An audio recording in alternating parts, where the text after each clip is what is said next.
Hello everyone, welcome to my YouTube channel शिक्षा तक digital. My name is Saurabh Gupta. I teach English for competitive exams. Dear students, आज offline वाली classes नहीं थी, इस वजह से मुझे टाइम मिला तो मैंने सोचा क्यों ना एक वीडियो बनाया जाए. और आज मैं एक शॉर्ट वीडियो लेकर के आया हूँ जो कि एरर पर बेस्ड है. तो बेसिकली ये कॉमन एरर पर बेस्ड है और जिसमें आपको गलतियों को फाइंड आउट करना है और कुछ अच्छे क्वेश्चंस मैं आपके लिए लेकर के आया हूँ जिसको आपको समझने की कोशिश करना है. और ऑफन इस तरह के रूल्स पर बेस्ड आपको क्वेश्चन एग्जाम्स में मिल जाते हैं. अब बड़ा क्वेश्चन ये है कि ये जो मैं प्रॉब्लम्स आपको बताने वाला हूँ ये कौन से एग्जाम के लिए बेनिफिशियल है.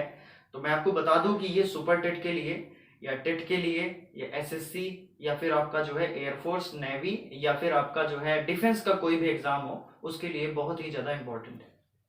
चलिए शुरू करते हैं और पहली एरर को देखते हैं.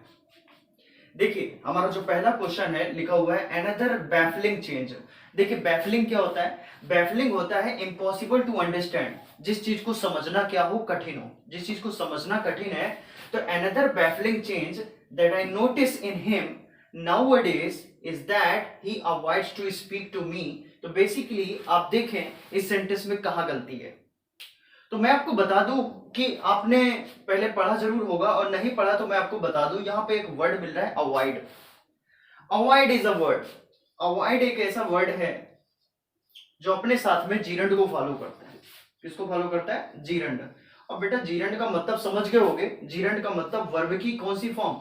आईएनजी फॉर्म, है ना. इसी तरह से अवॉइड है तो फिर आपको स्टॉप भी दिखता है. So we can say that stop और we can say that start और we can say that like. तो ये सब भी वर्ड हमारे क्या फॉलो करते हैं? जीरंड को फॉलो करते हैं. तो बेटा आपको गलती मिल गई है कि यहाँ पर देखिए टू स्पीक जो लिखा है वो गलत है और यहाँ पर हम क्या कर देंगे? स्पीकिंग कर देंगे. अगर स्पीकिंग कर दिया आपने तो सेंटेंस हमारा करेक्ट हो गया. आई होप कि ये समझ में आ गया होगा. चलिए नेक्स्ट क्वेश्चन पे आते हैं. सेकेंड नंबर क्वेश्चन देखते हैं. सेकेंड नंबर क्वेश्चन पे लिखा हुआ है आई asked him how could he go out if it started raining. अभी फर्स्ट वाला क्वेश्चन आपने देखा था ना. फर्स्ट वाले क्वेश्चन में मैंने बताया था कि स्टार्ट अगर मिल जाता है तो स्टार्ट के बाद में जीरंड फॉलो होगा. यही सेकंड नंबर क्वेश्चन में आपको दिख रहा है यहाँ पे स्टार्टेड मिल गया और रेनी लिखा हुआ. मतलब कि ये मामला ठीक है ना. मतलब गलती कुछ और ही है. अब गलती कुछ और ही है तो आपने देखा कि I asked him how. How मिल गया ना. WH वर्ड या हाउ या इस तरह के शब्द मिल जाते हैं. तो इसके बाद में आप देख रहे हैं कुड लगा हुआ है. अगर इंटेरोगेटिव होता तब तो हेल्पिंग वर्ब या मॉडल यूज होता है. इसके बाद में मतलब कि सब्जेक्ट रिक्वायरमेंट है. सब्जेक्ट की रिक्वायरमेंट है. यहाँ पे कुड ही लिखा हुआ है जो कि गलत है. तो हम इसको करेक्ट करेंगे तो क्या हो जाएगा? He could. ही कुड हो जाएगा और सेंटेंस हमारा करेक्ट हो जाएगा. आई होप कि ये भी समझ में आ गया होगा. थर्ड नंबर क्वेश्चन पे आते हैं. क्वेश्चन देखते हैं. थर्ड नंबर क्वेश्चन में हमसे बोल रहा है one of the state in which satyagraha was offered. इसके बाद में वाज राजकोट. इसके बाद में where he had spent his youth.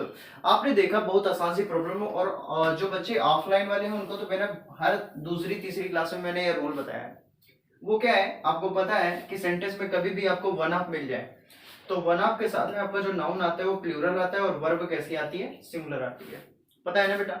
ठीक है. इसका एक एक्सेप्शन भी बताया था कि अगर आपको सेंटेंस में वन ऑफ मिल जाए तो प्लूरल नाउन तो जैसा कि आता ही है लेकिन इसके बाद में अगर रिलेटिव प्रोनाउन आ जाता है तो फिर जो वर्ब आती है वो रिलेटिव प्रोनाउन अपने एंटीसीडेंट से गवर्न होता है जैसे कि आपको पता है.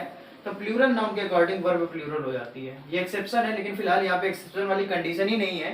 तो आपने देखा कि यहाँ पे वन ऑफ द स्टेट लिखा हुआ है जो कि गलत है. तो इसको करेक्ट करेंगे तो क्या हो जाएगा? स्टेट्स हो जाएगा और ये सेंटेंस हमारा करेक्ट हो जाएगा. आई होप कि ये भी समझ में आ गया होगा. आते हैं फोर्थ नंबर क्वेश्चन पे. Hardly the inspector had arrived there to investigate the crime when the house was set ablaze. अब इस क्वेश्चन को ही देख लीजिए. तो यहाँ पे एक बहुत आसान सा हमारा रूल अप्लाई होता है कि आप देखते हैं हमारे कुछ वर्ड होते हैं hardly, बेयरली, rarely, scarcely, seldom, never. ठीक है. ये हमारे कुछ शब्द हैं और आपको पता है कि these words followed by inversion. अगर सेंटेंस की स्टार्टिंग इन शब्दों से होती है तो इन्वर्जन फॉलो होता है. और इन्वर्जन बेटा क्या होता है? इन्वर्जन मीन्स होता है putting the verb before subject. Subject के पहले वर्ब का इस्तेमाल करना इन्वर्जन कहलाता है. ठीक है। तो इसका मतलब कि जब सेंटेंस की स्टार्टिंग इन शब्दों से होती है तो इसके बाद हेल्पिंग वर्ब आना चाहिए। और आप देख रहे हैं कि यहाँ पे द इंस्पेक्टर लिखा हुआ है, जो कि गलत है ना। तो यहाँ पर क्या होगा, यहाँ पे जो हैड लिखा हुआ है, ठीक है, इसको आप लाएं पहले, तो hardly had the inspector arrived there, यानी आपकी जो गलती थी वो फर्स्ट पार्ट पहले वाले पार्ट पर थी। नेक्स्ट क्वेश्चन देखते हैं। नेक्स्ट क्वेश्चन पे बोल रहा है in various parts of the country ponds just dry down in the scorching heat in of summer। Scorching heat का मतलब समझ रहे हैं? स्कॉर्चिंग हीट का मतलब होता है चिलचिलाती गर्मी, यानी बहुत ज्यादा जो गर्मी है जो इस समय पड़ रही है, आप देख रहे हैं, वो स्कॉर्चिंग हीट है। तो यहाँ पर बेसिकली आप देखें in various parts of the country ponds just dry down, यहाँ पर आप देख रहे हैं ड्राई डाउन लिखा हुआ है, जबकि आपको पता है कि कोई भी चीज सूख जाना तो वो ड्राई अप होता है ना। तो यहाँ पर ड्राई डाउन नहीं, क्या होगा, ड्राई अप हो जाएगा। ठीक है, तो ठीक है, pond just dry up in the scorching heat of summer. अब ये सेंटेंस हमारा करेक्ट हो गया। तो यहाँ पर आपने देखा कि जो हमारी मिस्टेक थी वो सेकंड वाले पार्ट में थी। देख लेते हैं, लिखा हुआ है being a sunny day I decided to skip work and stay at home. अब यहाँ पर इस क्वेश्चन को ही देख लीजिए, इस तरह के बहुत क्वेश्चन एग्जाम पे आते हैं, कोई भी एग्जाम हो इस तरह के क्वेश्चन बहुत देखने को मिलते हैं। तो आप देख रहे हैं यहाँ पे कि being a sunny day I decided, ये क्वेश्चन जो बनता है ये आपका पार्टिसिपल का है। ठीक है, पार्टिसिपल का इस तरह का क्वेश्चन है। इस तरह का जब भी क्वेश्चन करना हो तो यहाँ पर जो हमारा जो पार्ट होता है उसका जो सब्जेक्ट ऑफ रेफरेंस होता है, जो सब्जेक्ट होता है, तो बेसिकली करना क्या होता है कि आपको ये सब्जेक्ट को मन ही मन में पहले रख दीजिए। तो जब पहले रख देते हैं तो बेसिकली क्या, I being a sunny day, तो कहीं ना कहीं मीनिंगलेस निकल रहा है। और जब मीनिंगलेस निकलता है तो याद रखिएगा कि यहाँ पे हमारा जो सब्जेक्ट रेफरेंस होता है वो हमारा इट होता है। क्या होता है, इट भी। तो यहाँ पे हो जाएगा it being a sunny day, कि मतलब कि सनी डे था जहां पे बहुत ज्यादा धूप निकली थी, वो उस प्रकार का दिन था। तो I decided to skip work, कि हमने जो है काम करने को क्या कर दिया, स्किप कर दिया, एंड स्टे एट होम, और घर पे ही रुकने का निश्चय किया, ये घर पे ही रुके। ठीक है, तो आपने देखा कि यहाँ पे इस तरह के क्वेश्चन को जब भी टाइम, वेदर, जब इस तरह की बात होती है तो बेसिकली उसको जो है बीइंग के साथ में हम इट का प्रयोग करते हैं, क्योंकि अकेले बीइंग का अगर आप यूज करेंगे तो वो के बावजूद का सेंस दे देगा, जो कि गलत हो जाएगा। ठीक है, तो यहाँ पर जो प्रॉब्लम थी हमारी फर्स्ट वाली थी, it being a sunny day, और ये सेंटेंस का पार्ट हमारा करेक्ट हो जाएगा। ठीक है, तो एरर्स वाले पार्ट में शॉर्ट वीडियो में बस इतना ही रखेंगे। इसके बाद में इस तरह के और भी वीडियोस, जैसे ही मुझे टाइम मिलेगा मैं और वीडियोस आपके लिए बनाऊंगा।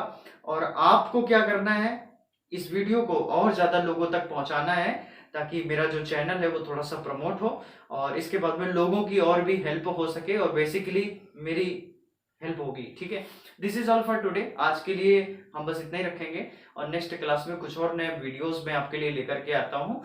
जय हिंद।